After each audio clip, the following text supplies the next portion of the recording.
So for the bodyweight squat, what you want to do is start with your hips, your feet just about shoulder width apart. Find, with the width of your feet, find what gets you the lowest with the best, the lowest with your hips, with the best filling technique and position, okay? So we all have different hips, so some people may need wider stance, some people may need a more narrow stance, depending on how your hips are shaped, okay? So there is no perfect position.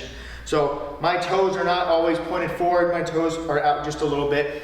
All I'm gonna do is imagine there's a curb behind me, and I'm sitting back and down onto the curb. So I don't wanna do this. This is how a lot of people start their squat, is they start by bending their knees forward and then they try to sit down. We want to push our hips back, the curb back there, and then I sit down towards the curb and then drive my heels in the ground, drive my hips forward to stand up nice and tall. So I'll show it to you again. Sit back, my knees then start to naturally bend, and then push the feet down to the ground, the heels in the ground. Push your hips forward, stand up nice and tall.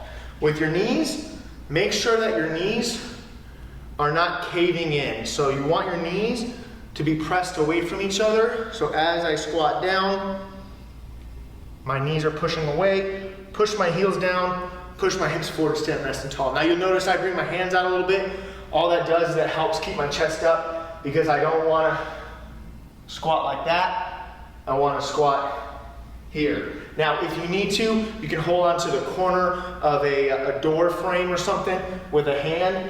If you feel like you're going to fall backwards, or you feel like you can't do that without leaning forward, holding onto a door frame will allow you to stay nice and tall as you do your squat. Okay, so that is the beginning of the bodyweight squat.